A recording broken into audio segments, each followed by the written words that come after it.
A very good evening, Zimbabwe. Welcome to LiveTalk Women's Roundtable, where we speak about issues affecting women. We're coming to you live from Studio 7 at the Voice of America in Washington this Thursday, October the 27th, 2022. I'm your host, Marvelous Mhlanga Nyahuye.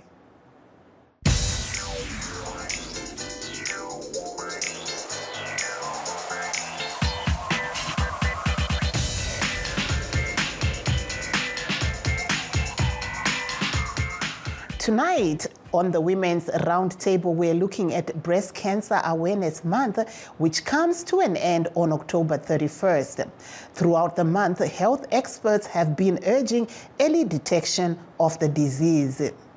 Nasi muchirongwa tiri kutaura pamusoro pechirwere chegomarara repazamu icho chiri kurangarirwa munyika nepasi rose mwedzi uno wagumiguru. Bazi rezvekufambiswa kwemashoko nezuro rakabatana nemamwe masangano ezveutano akaita sePremier Service Medical Aid PSMAS pamwe neMedPoint mukukurudzira veruzhinji kuti vaongororwe gomara repazamu. Gurukota rezvekufambiswa kwemashoko amai Monica Mutsvangwa vakati hurumende inokoshesa zvikuru utano hwakanaka munyika. Ngatinzwei hurukuro yavakaita nemutori wedu wenhau Rutendo Mawere. October, World Health Organization yakatoseta aside mwedzi wese tikuona screening ichitwa pachena pasina mari inobhadharwa. Saka tiri kukurudzira madzimai kunyanya tozivawo varume vanogona kusvikirwa dambudziko rebreast cancer asi vari at high risk madzimai. Saka tiri kuvakurudzira kuti vagoitwa.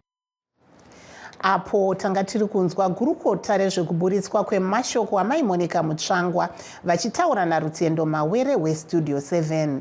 Opposition lawmaker Thokozani Kupe says she was diagnosed with breast cancer and fought the disease and is now cancer-free. Let's hear from her. Okweminyaka engu-10 edlulileyo besihamba sisenza imihlangano sigqugquzela omama labobaba sibatshela ngemvukuzane leyo kuthiwa yi-breast cancer. U-October yi-breast cancer month. Lapha ama-organizations achiyeneyo ahamba esiyakhuluma labobaba labomama ngemvukuzane leyo kuthiwa yi-breast cancer. Ngokuthi i-breast cancer isibulele abantu abaningi bengazi lokuthi balayo. Yikho-ke thina njengeThokozani Kupe Cancer Foundation siyakhuthaza omama labobaba ukuthi lizihlolahlole nje amabele. Uhlala nje ubamba amabele ungezwa kulento ongayizwisisiyo gijima use uhambe esibhedlela kumbe eclinic uyehlolwa ngokuthi imvukuzane leyo kuthiwa yicancer ingabanjwa masinyane iyelapheka. Mina ngiyisibonakaliso ngaba le breast cancer ngo2011 lo sukungumnyaka wami owesi10. Khangelanini khathesi ngilokhe ngiright ngiqinile nginjalo ngokuthi ngayibamba masinyane. So siyacela lonke bobaba labomama ngokuthi breast cancer kayibambi omama kuphela ibamba labobaba.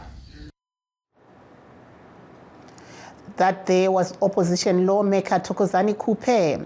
Medical sonographer Lyman Kumbula, who is also urging women to go for screening for breast cancer early. He speaks to Studio 7's Rutendo Mawere. Zvingaitwa neveruzhinji chokutanga kungozviongorora madzimai vanenge vachizviongorora vega apo pavanenge vangonzwa kuti pane kakuomarara kana kabundu kavanonzwa muzamu kana even vana baba nyangwe vana baba vanogona kubetsedzera mukuongorora kuti pavanogonzwa kabundu kanga kasimboripo vobva vamanya kune vana chiremba vanobva vaongorora futi kuti vagona kuti kangori kabundu njere sekuti mapundu avanosiyana kune mamwe asiri gomarara kozoti kune mamwe anenge ane gomarara. Saka zvakakosha kuti pavanenge vangozviongorora vangonzwa kabundu vobva vatomhanya muna chiremba. That there was medical sonographer Lyman Kumbula speaking with Studio 7's Rutendo Mawere. We also spoke to journalist Bridget Madzimure of the Zimbabwe Broadcasting Corporation, who also got screened for the disease. Let's hear what she had to say. Maybe it's a painful experience, and actually it was the opposite.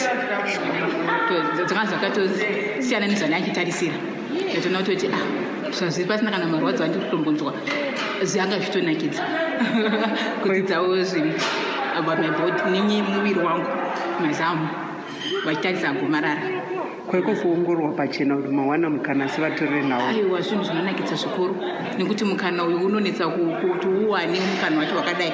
Pamwe pacho pazvinoita unenge wakabatikana nemabasa asi apa vataona mukana tiripo vatangoti ngatizadzikise. Mashoko enyu kune vamwe? Aiwa, ndinovakurudzira kuti zvakakosha kuti munhu uzive paumire maringe nechirwere chegomarara romazamu.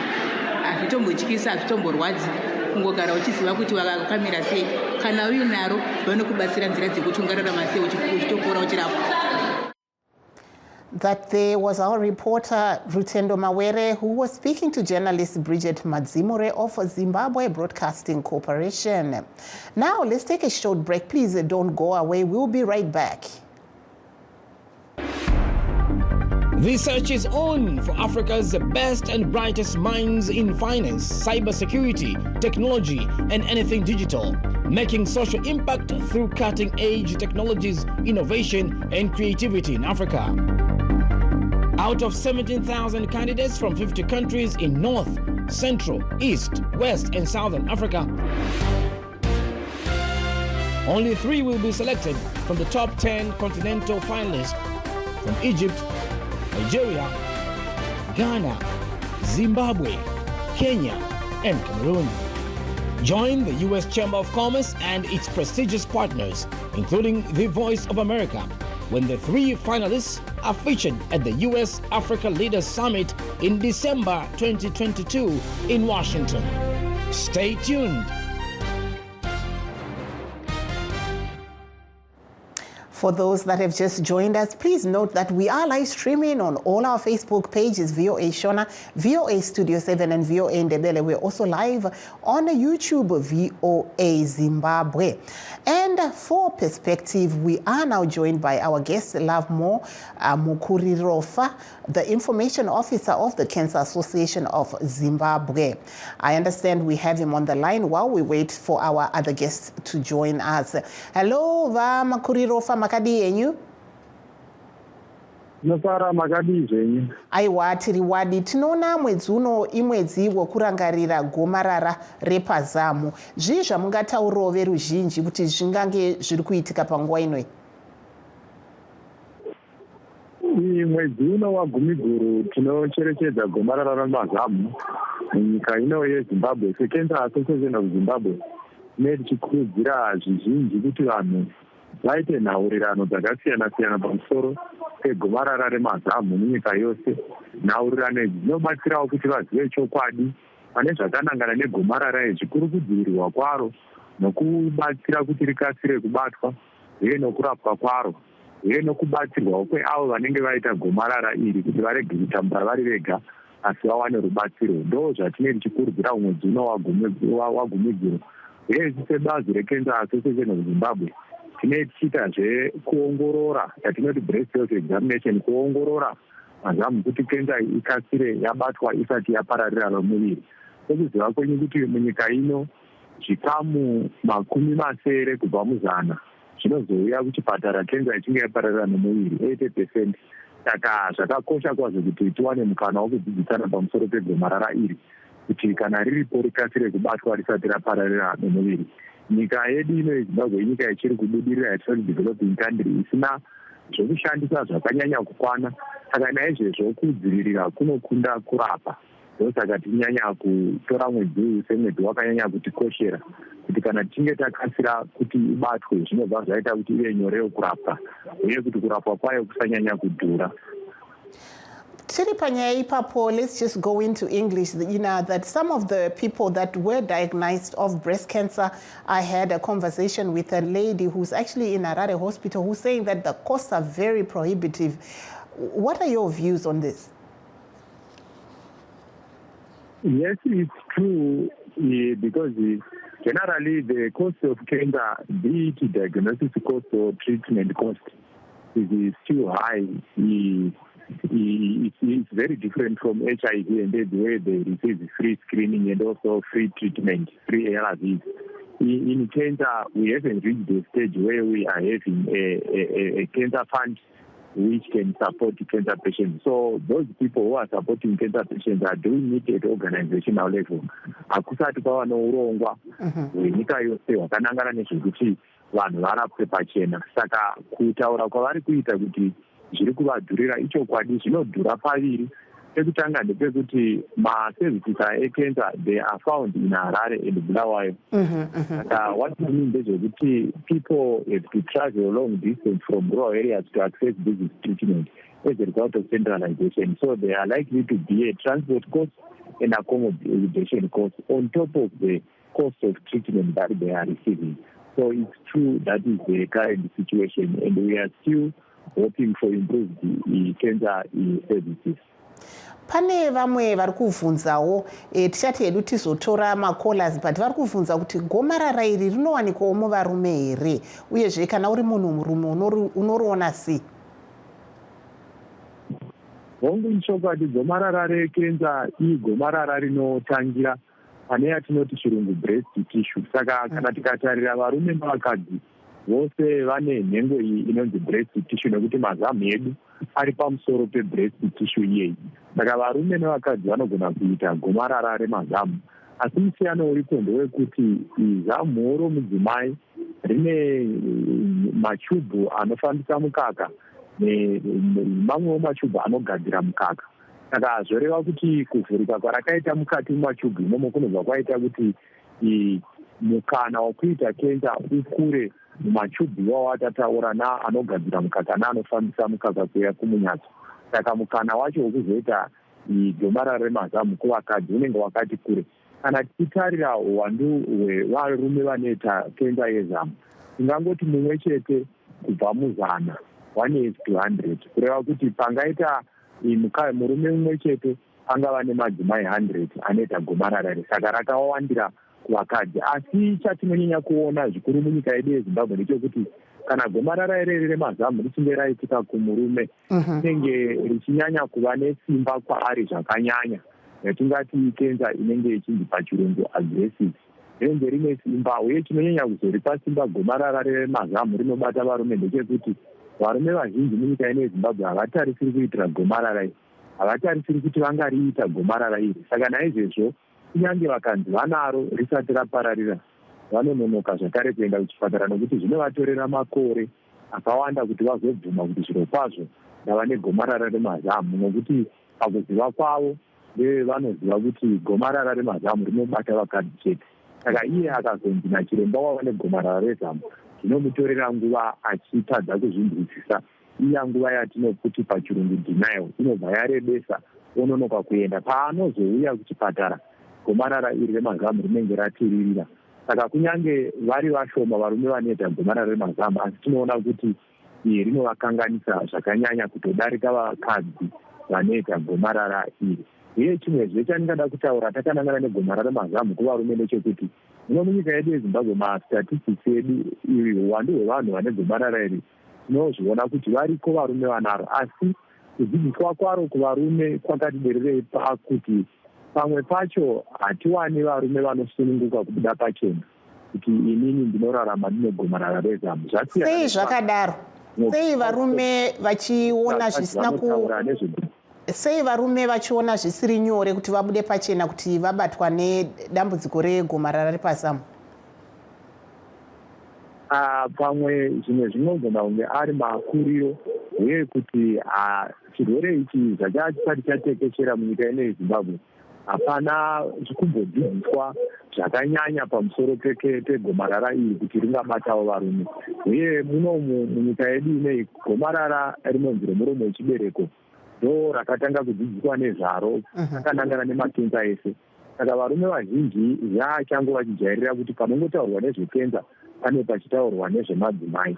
Saka ndo mafungiro aripo, asi tinoimba kuti nekufamba kwenguva zvinopera zvichienderana nezvidzidzo zvavakuvandudzwa zvakananga maererano nekenza. Maybe if we can just go, you said something very interesting, the issue of awareness. So when someone comes for screening, take us through the process, because a lot of people that we've been talking to that I've interviewed, during this month, said that when they heard the, diagnosis that they had cancer, they lost all hope. But how do you walk through someone, let's say you discovered that they have breast cancer and it's at whatever stage, do you have counseling? How does it go? Generally, if someone is diagnosed with cancer, especially here in Zimbabwe, because of the misconception about cancer. Batai makadaro timbotora pane vamwe sisi Eugenia Ncube vatori muchipatara pari zvino regai timbonzwa kwavari. Hello sisi Eugenia. Aiwa tiri wadi tinokuchingamidzai pachirongwa tiri kuziva mungangotipawo nhoroondo yekuti zviri kufamba sei?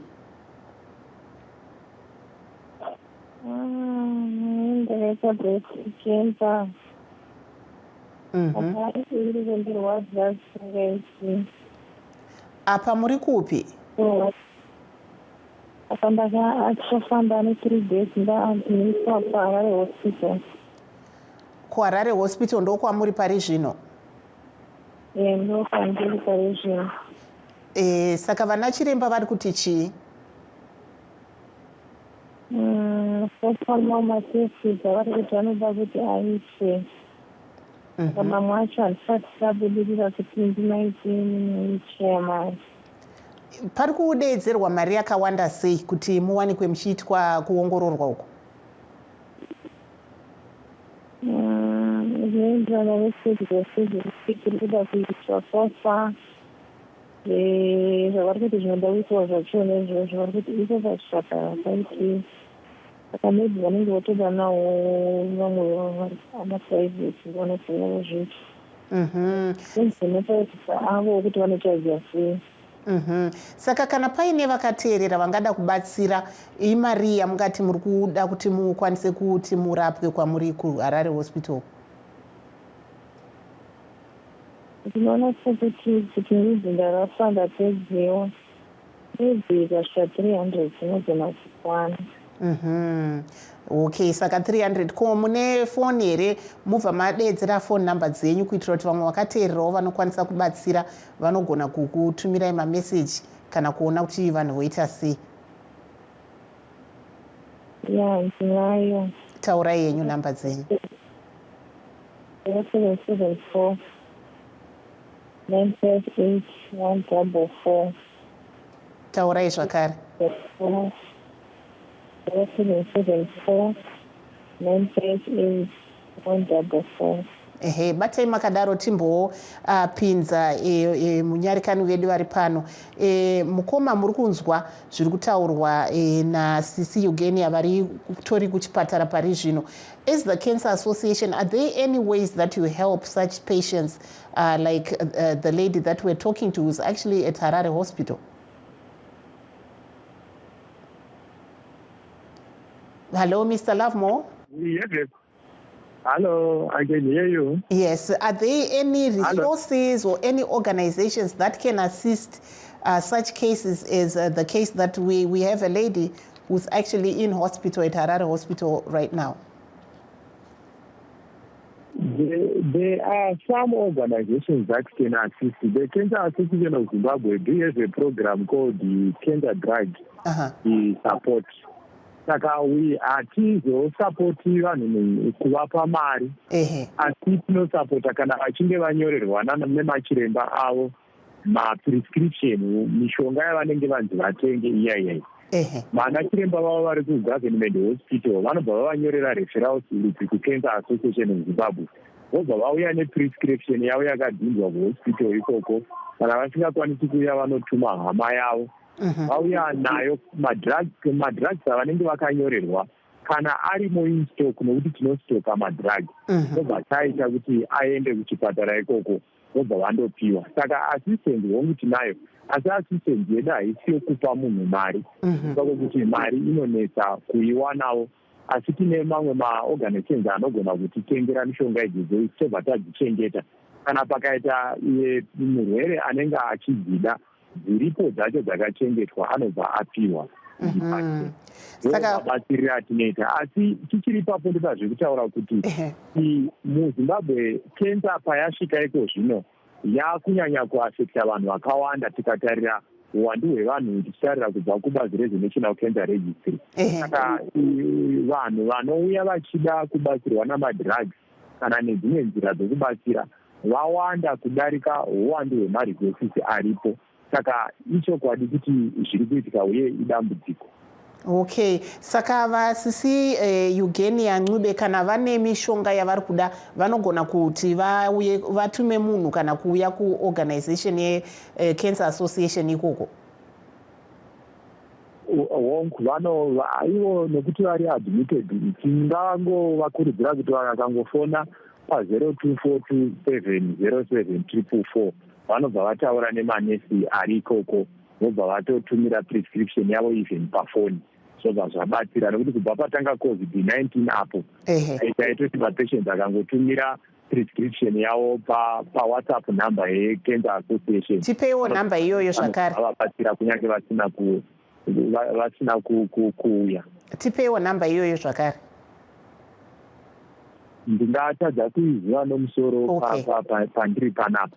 Asi 0242707444 vakangofona ipapo manesi anodavira namba iyeyo anobva vabatsira vavapa namba yepawhatsapp nekuvabatsira kuti zviite zvakanaka. Kana pane mishonga yavanoda kutenga yakanyorwa nanachiremba vekuHarare, nekuti Harare hospital ipublic health institution. Saka tine tichibatsira kwete vari kutiitwa kuprivate hospital, vari kupublic ndo vanogona kuwana that drug facility. Aiwa, tinotenda chaizvo. We're hearing there from Love More Makuri Rofa of the Cancer Association of Zimbabwe.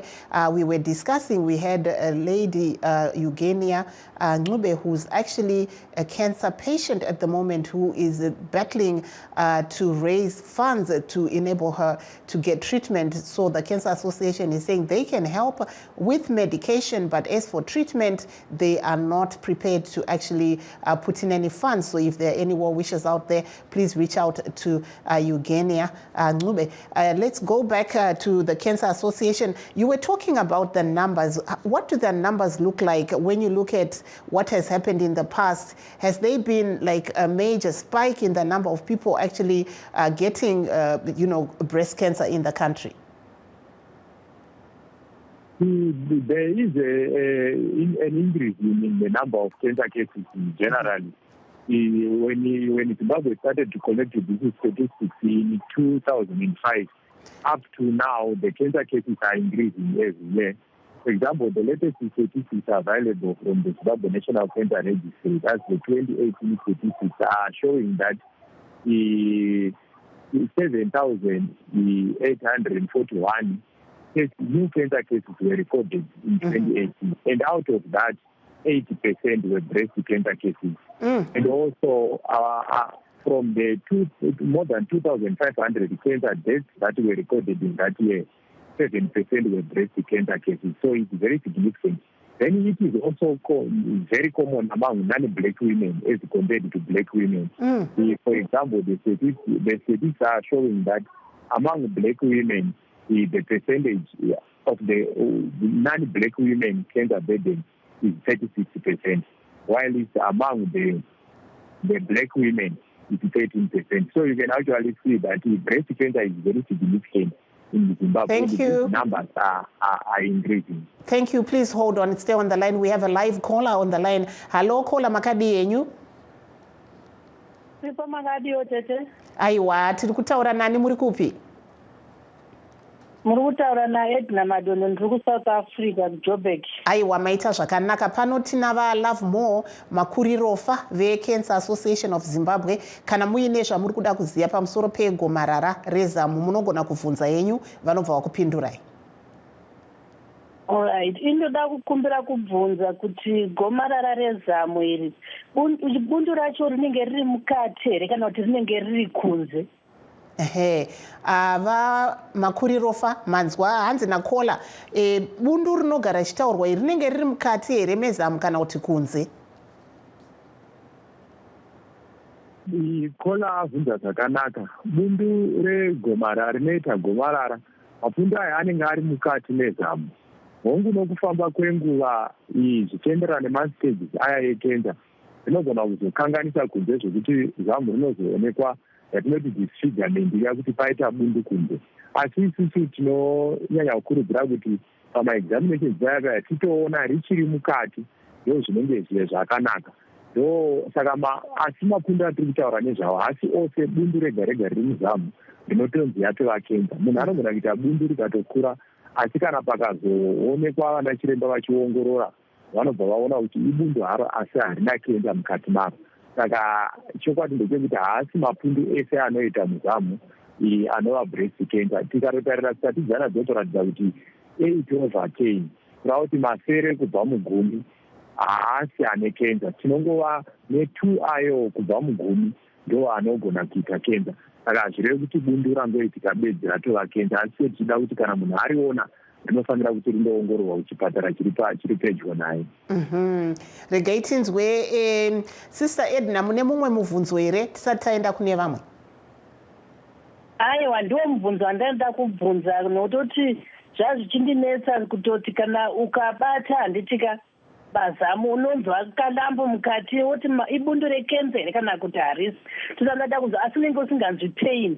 Tisandada kubvunza kuti rinenge riri mukati here kana kuti riri kunze. Aiwa, ndofunga vagona kunyatso ipapo. Tinokutendai chaizvo. Thank you so much. You have a good day. Mr. Makurirofa, we will come back to you. So as the Cancer Association of Zimbabwe, what can ordinary people do during this, as this awareness month for breast cancer come to an end? You were talking about, people can actually contribute in a small way to also, make those that are either living with breast cancer, have been diagnosed, feel much better during this month. What can the general public do? It's very important. So first of all, breast self-care is very important.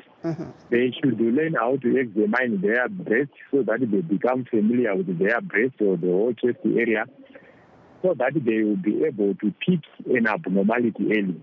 So this is a month that they should utilize in order to learn more about self-breast examination, because in Zimbabwe, most of the early diagnosis of breast cancer it's an initiative of the patient himself or herself. If they do breast examination on a monthly basis, they become familiar with their breast such that they can pick an abnormality easier. Then they will go to clinic for clinical investigation. So that is the month that they should learn about breast examination. Then also, they should also share the information, what they have learned with the next person to them, be it a family member, be it a churchmate or whoever. They should share that information. Then finally, they should support the patients. It's very important. This is the reason why Cancer Association always talk about wearing pins and donate. Because we should not wear pins and teach us about breast cancer and end there. We need to support those who are already diagnosed with cancer. So wear pins and donate. Find ways to support a patient, be it at family level, at community level, at church level, at national level. We should revive those structures where we need to support those who are already diagnosed with cancer. Thank you so much. What about diet? Does it affect the issue of breast cancer? Sorry? Diet, that food that someone eats. Thank you. Yes, diet has an implication with regards to breast cancer. Diet is very important. Normally, we encourage a diet that is less in animal fat and less sugar products.